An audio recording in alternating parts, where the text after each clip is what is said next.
Hello guys, good morning. I am Urmila ma'am from Micon school GGC. तो guys आज हम पढ़ेंगे 7th class lesson subject Hindi और lesson number 13 एक तिनका एक तिनके के बारे में इस पाठ में बताया। और इसके लेखक है अयोध्या सिंह उपाध्याय हरिओत। जो लेखक इसमें एक तिनका अर्थात मनुष्य के घमंड के बारे में कि एक छोटा सा तिनका है मनुष्य का किस प्रकार अहंकार को खत्म कर सकता है उसके बारे में बताया।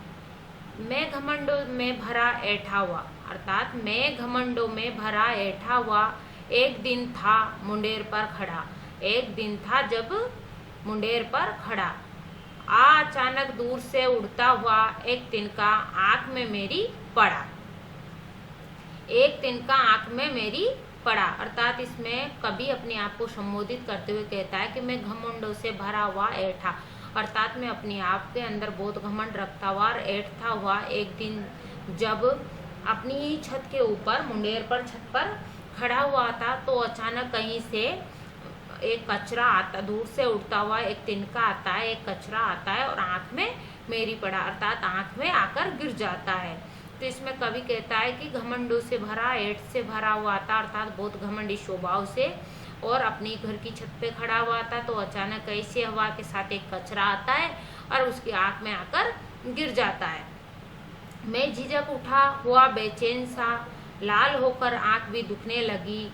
मूठ देने लोग कपड़े की लगे, ऐठ बेचारी दबे पांव भगी अर्थात कवि कहता है कि मैं झिझक उठा, जैसे ही आंख में कचरा आकर गिरा तो उस कचरे से मैं झिझक उठा, परेशान हो गया और बेचैन हो गया अर्थात सुध-बुध हो बेटा। लाल होकर आंख भी दुखने लगी और जब कचरा आंख में जाता है तो आंख में बहुत तेज दर्द होता है और उस दर्द से आंख कैसी हो जाती है, लाल हो जाती है।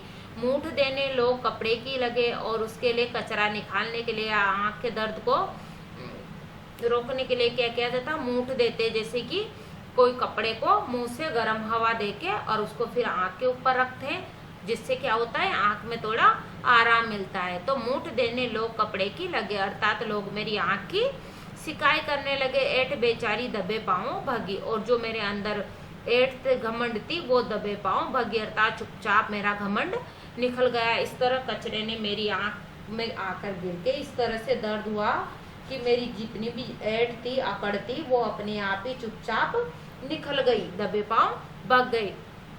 जब किसी ढब से निकल तिनका गया तब समझ ने यूं मुझे ताने दिए।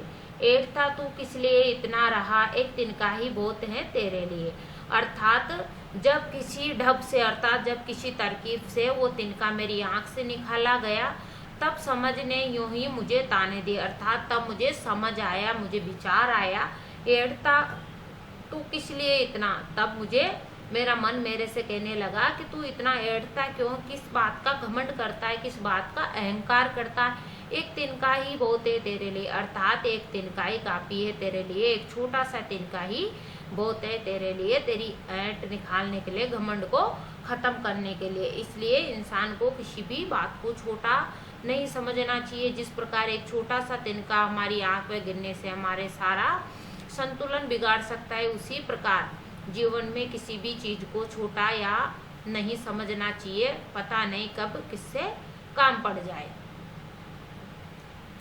क्वेश्चन नंबर 5 है, नीचे दिए गई कविता की पंक्तियों को सामान्य वाक्य में बदलिए। जो नीचे पंक्तियां दे रखी है इनको क्या करना है, सामान्य वाक्य में बदलना है। जैसे एक तिनका आंख में मेरी पड़ा, जैसे यहाँ दे रखा है उदाहरण कि एक तिनका आंख में मेरी पड़ा तो इसको सही क्रम में लिखना है। मेरी आंख में एक तिनका पड़ा अर्थात मेरी आंख में एक तिनका पड़ा। मूठ देने लोग कपड़े की लगे, मूठ देने लोग कपड़े की लगे तो लोग कपड़े की मूठ देने लगे, ये इसका सही क्रम है। अब इसमें दे रखा एक दिन जब था मुंडेर पर खड़ा, एक दिन जब था मुंडेर पर खड़ा, एक दिन जब था मुंडेर पर खड़ा तो इसमें एक दिन जब मुंडेर पर खड़ा था। ये था लास्ट में आएगा। लाल होकर आंख भी दुखने लगी, लाल होकर आंख भी दुखने लगी, तो आंख भी लाल होकर और दुखने लगी। ऐठ बेचारी दबे पांव भगी, ऐठ बेचारी दबे पांव भगी, तो बेचारी बेचारी ऐठ दबे पांव भगी।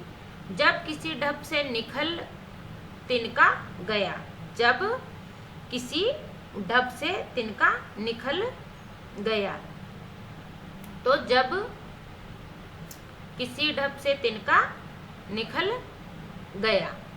क्वेश्चन नंबर 2, एक तिनका कविता में किस घटना की चर्चा की गई, अर्थात एक तिनका जो कविता है उसमें किस घटना की चर्चा की गई है जिससे घमंड नहीं करने का संदेश मिलता है, जिससे क्या है, घमंड नहीं करने का संदेश मिलता है।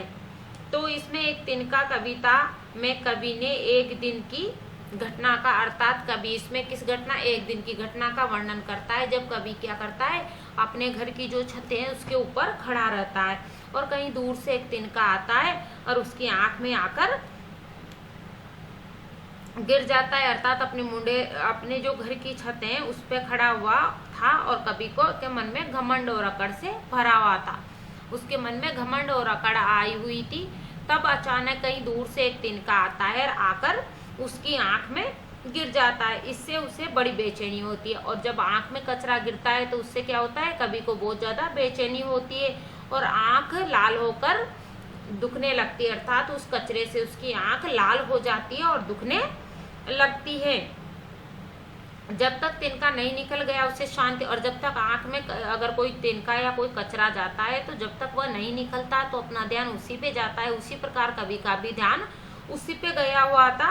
तब उसे समझ में आई कि एक बेकार अपने ऊपर, तब कवि को समझ में आया कि बेकार में मैं अपने ऊपर इतना घमंड करता हूँ, क्योंकि मेरे घमंड को खत्म करने के लिए तो एक तिनका ही काफी है, अर्थात एक छोटे से तिनके ने उसे व्याकुल कर दिया, इसलिए मेरे घमंड को खत्म करने के लिए तो एक छोटा सा तिनका ही काफी है। क्वेश्चन नंबर 3, आंख में तिनका पड़ने के बाद घमंडी की क्या दशा हुई, आंख में तिनका गिरने के बाद जो घमंडी था उसकी क्या दशा हुई, अर्थात घमंडी का अर्थ है कवि की। तो इसका उत्तर है आंख में तिनका पड़ते ही वो बेचैन हो उठा, अर्थात आंख में जैसे तिनका गया तो वो बेचैन हो गया, बहुत परेशान हो गया और आंख लाल हो गई और दुखने लगी। उसकी सारी ऐठ जरा सी देर में गायब हो गई, अर्थात उसकी जितनी भी उसके अंदर घमंड था वो थोड़ी सी देर में ही समाप्त हो गया। क्वेश्चन नंबर 4, घमंडी की आंख से तिनका निकालने के लिए उसके आसपास लोगों ने क्या किया, घमंडी की आंख से तिनका निकालने के लिए लोगों ने क्या किया। तो घमंडी की आंख से तिनका निकालने के लिए लोगों ने कपड़े की मूठ से आंख की सिकाई की, अर्थात कपड़े में भाप देकर और उससे आंख की सिकाई की और अनेक यत्न किए तिनके को और अनेक प्रकार से सबने अपना अपना दिमाग लगाया और उस तिनके को आंख से बाहर निकाला। क्वेश्चन नंबर 5 पे, एक तिनका कविता में घमंडी को उसकी समझ ने चेतावनी दी, एक तिनका जो कविता है उसमें घमंडी को उसकी समझ ने चेतावनी दी। ऐठता तू किस लिए इतना रहा, एक तिनका है बहुत तेरे लिए, इसी प्रकार की चेतावनी कबीर ने भी दी है। और इसी प्रकार की चेतावनी किसने दी है, कबीर ने भी दी है। तिनका कबहू न निंदिए, तिनका कबहू न निंदिए, पांव तले जो होए, अर्थात ऐसा कोई तिनके को तुच्छ न समझिए जो अपने पांव के नीचे हो। कबू उड़ी आँखिन में परे पीर घनेरी होए, अर्थात कब वो उड़कर अपनी आंख में चला जाए और वो हमें बहुत ज्यादा पीड़ा दे। इन दोनों में क्या समानता है और क्या अंतर, अर्थात ये दोनों में क्या समानता है और क्या अंतर है ये लिखना है। तो इसमें क्या समानता है, इन दोनों पदार्थों में मनुष्य को घमंड न करने की चेता, अर्थात इन दोनों में ही ऐठता तू किस लिए इतना, एक तिनका बहुत है तेरे लिए, और दूसरा जो कबीरदास जी ने दे रखा है कि तिनका कबू न नंदिए पांव तले जो होए। तो इन दोनों में क्या चेतावनी दे रहा है कवि, इन दोनों में घमंड, मनुष्य को घमंड न करने की चेतावनी दी गई है।